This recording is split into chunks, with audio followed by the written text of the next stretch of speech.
The letter was supposed to go to 247 Maple Street, not 246. A simple postal mistake that would unravel 20 years of secrets.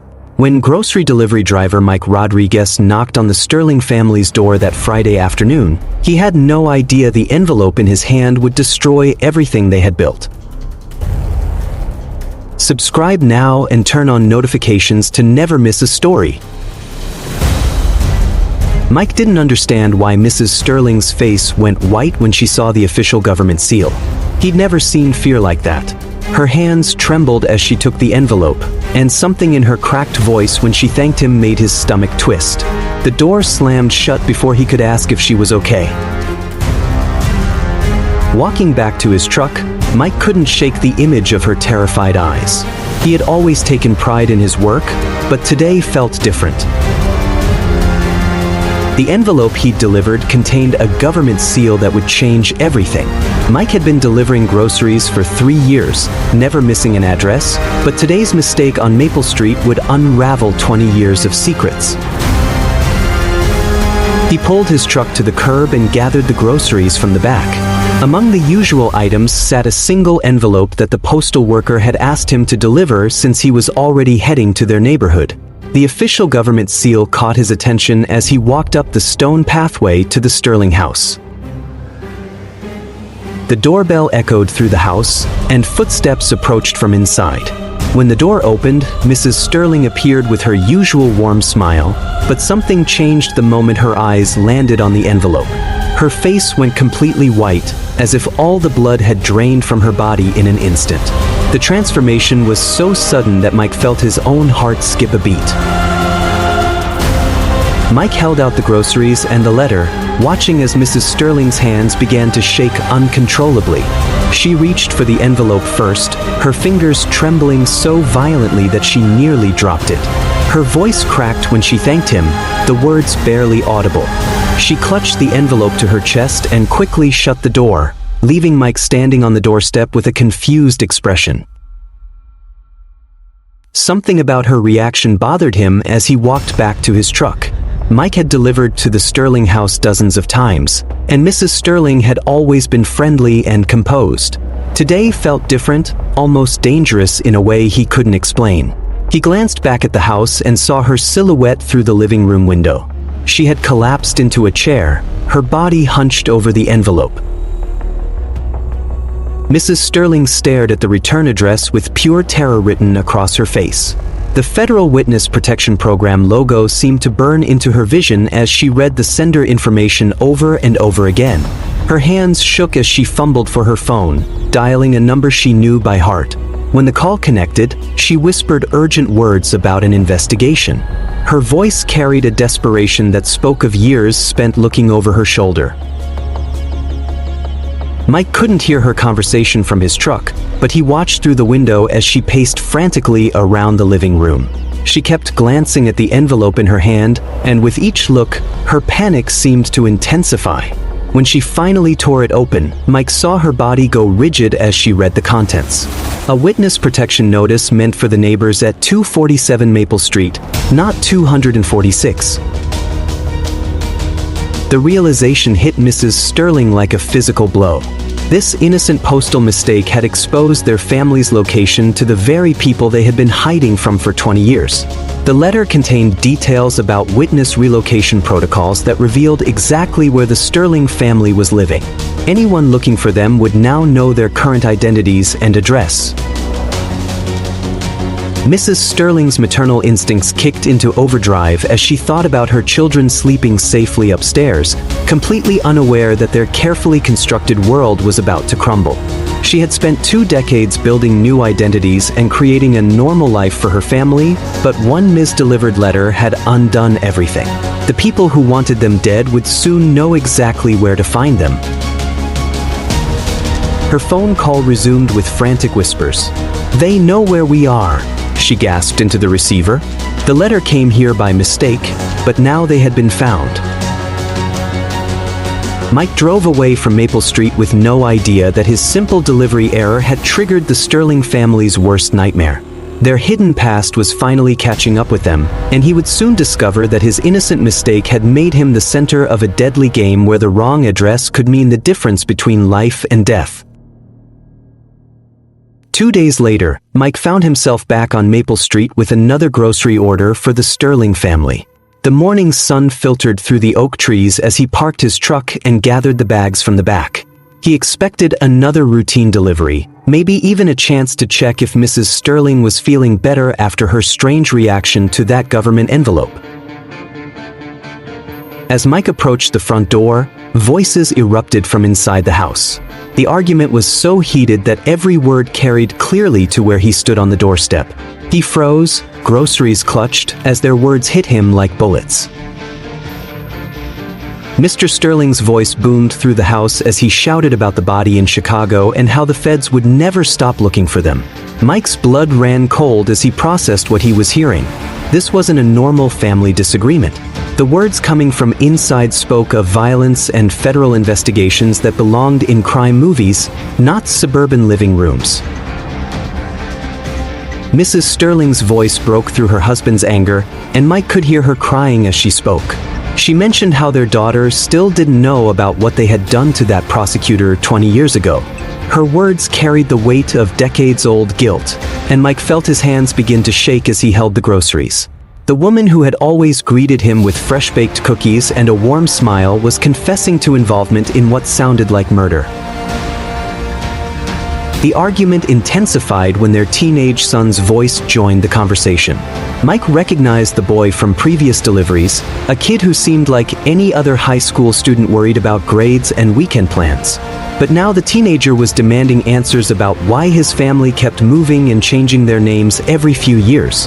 His voice cracked with confusion and anger as he asked questions that revealed a pattern of deception spanning his entire life. Words like murder, cover-up, and new identities floated through the air around him. Each phrase hit him like a physical blow, and he began to understand that the Sterling family wasn't what they appeared to be. The perfect suburban facade concealed something dark and dangerous that had been hiding in plain sight for years. As he turned to walk away quietly, his elbow caught the edge of a ceramic flower pot sitting on the porch railing. The pot crashed to the ground with a sound that seemed to echo through the entire neighborhood. The silence that followed felt eternal. Footsteps approached the door rapidly, and he could hear hushed, urgent whispers as the family members realized someone might have overheard their conversation. Acting on pure instinct, Mike stepped back from the door and rang the doorbell with forced casualness. He arranged his face into what he hoped looked like a normal expression and waited for someone to answer. When the door opened, Mr. Sterling appeared with eyes that were cold and calculating. Mike had seen this man dozens of times before, but today something predatory lurked behind his gaze as he studied Mike's face with uncomfortable intensity. Mr. Sterling's eyes searched Mike's expression, clearly wondering how much the delivery driver had heard. The silence stretched between them as Mike handed over the groceries with hands that shook despite his efforts to appear calm. He mumbled something about the beautiful weather and apologized for the broken flower pot, explaining that he had accidentally bumped into it while setting down the bags. Mike delivered the groceries and accepted Mr. Sterling's payment, all while knowing he had stumbled onto something that could get him killed. The knowledge of what he had heard burned in his chest as he walked back to his truck. What had I just stumbled into? Mike couldn't escape the conversation he had overheard. Every time he tried to focus on his delivery route, the words echoed in his mind. Body in Chicago. What we did to that prosecutor. New identities. Sleep became impossible as his imagination ran wild with possibilities about what the Sterling family had really done 20 years ago. His fingers finally moved across the keyboard as he typed the Sterling family name into Google at 2 in the morning. The search results showed typical social media profiles and local business listings, but something felt wrong about the dates. Their Facebook accounts only went back 5 years, and their address history showed the same timeline. Mike had lived in Willowbrook his entire life, and he knew families who had been here for decades left digital footprints going back much further. The Sterling family's online presence looked manufactured, like someone had carefully constructed their identities from scratch. His searches flagged federal alerts within hours. Mike's late-night research sessions led him to old newspaper archives from Chicago. The headlines made his blood run cold as he read about federal prosecutor Daniel Morrison and his family found murdered in their home 20 years ago. The case had shocked the city and sparked a massive federal investigation that went nowhere. Mike scrolled through article after article, studying the composite sketches of suspects that investigators had released to the public. The faces staring back at him looked eerily familiar, especially when he imagined them 20 years older. Meanwhile, the Sterling family noticed changes in Mike's behavior during his deliveries. His usual friendly demeanor had been replaced by nervous energy that he couldn't hide. Mike avoided eye contact when Mrs. Sterling answered the door, and his hands shook when he handed over grocery bags. The subtle questions he asked about how long they had lived in the neighborhood sent alarm bells ringing in Mr. Sterling's mind. Their survival had depended on recognizing threats, and Mike's behavior fit the pattern of someone who knew too much. Mr. Sterling decided to follow Mike after his next delivery. He watched from a distance as Mike drove to the Willowbrook Public Library instead of continuing his route. Through the library windows, Mr. Sterling could see Mike hunched over a computer terminal, scrolling through what looked like old newspaper articles. The sight confirmed his worst fears about what the delivery driver was researching during his free time. That evening, the Sterling family held an emergency meeting in their living room. Mr. Sterling described Mike's suspicious behavior while Mrs. Sterling paced nervously around the coffee table. Their teenage children listened in growing horror as their parents debated whether Mike was an undercover federal agent or simply an unlucky witness who had stumbled onto their secrets. The family had survived 20 years by eliminating threats before they became dangerous, and Mike was rapidly becoming a problem that needed solving. Mike returned to his apartment after another shift, exhaustion weighing heavily on his shoulders from days of restless sleep and constant worry. He unlocked his front door and immediately sensed something was wrong. The air felt different somehow. Mike walked through each room carefully, checking for missing items or signs of theft. Nothing had been taken, but someone had definitely been inside his home. The realization that someone had searched his apartment hit Mike like a physical blow. Whoever had broken in wasn't interested in his television or laptop. They had been looking for evidence of what he knew about the Sterling family. Mike's hands trembled as he checked his computer and notebooks, wondering what information the intruders had found. The break-in served as a clear warning that his investigation was unwelcome and potentially deadly. Mike began noticing the same dark sedan appearing in his rearview mirror too often to be coincidence. He was being watched. The knowledge settled in his stomach like a stone, but something else gnawed at him even more. The image of Mrs. Sterling's terrified face when she saw that envelope wouldn't leave his mind. Mike's conscience wouldn't let him sleep another night without trying to help. He had convinced himself that she was trapped in some kind of abusive situation or witness protection program gone wrong. When he spotted Mrs. Sterling alone in her front yard tending to her rose bushes, Mike saw his opportunity to finally get answers. He parked his delivery truck across the street and approached her with what he hoped looked like casual concern. Mrs. Sterling looked up from her gardening with the same warm smile she had always given him, but her expression changed the moment she realized he wasn't carrying any deliveries. Her hands tightened around the pruning shears, and her posture shifted as if she was ready to run or fight at a moment's notice. "Are you checking on us or checking us out?" she asked, her voice carrying an edge that Mike had never heard before.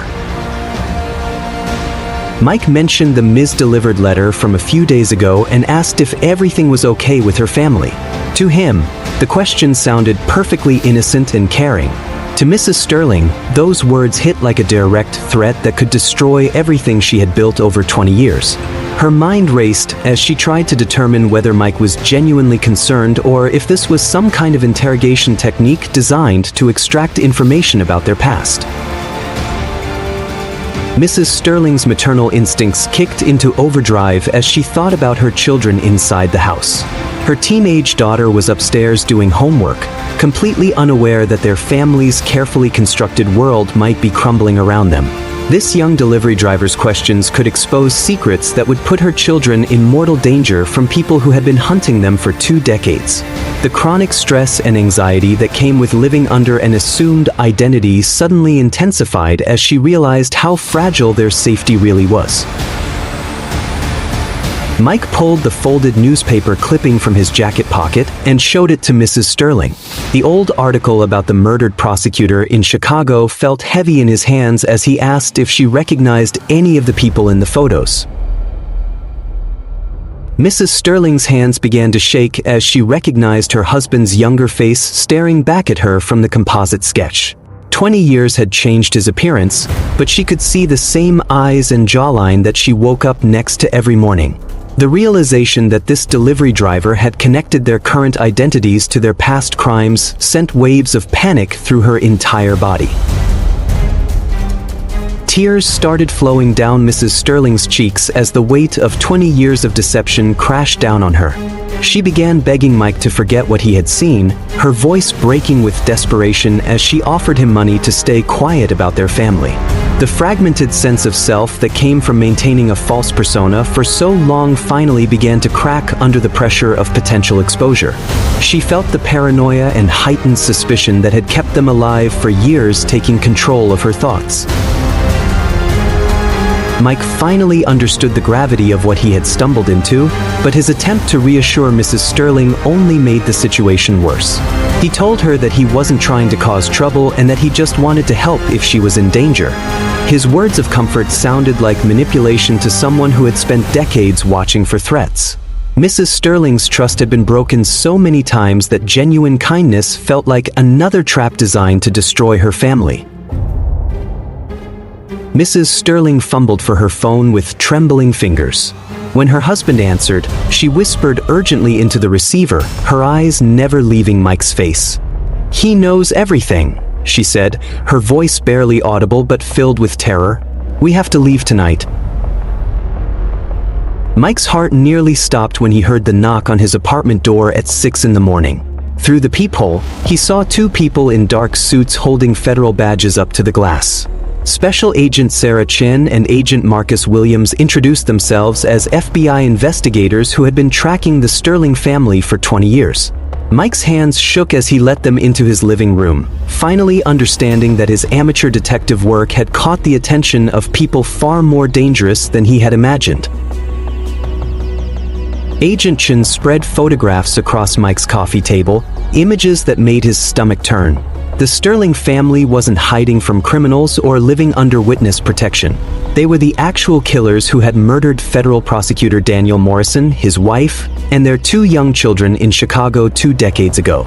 The composite sketches Mike had found online were based on witness testimony from neighbors who had seen the Sterling family fleeing the Morrison house on the night of the murders. Agent Williams explained how the family had been using fake witness protection credentials as cover while moving from city to city. Each time law enforcement got close, the family would disappear and resurface with new identities in another state.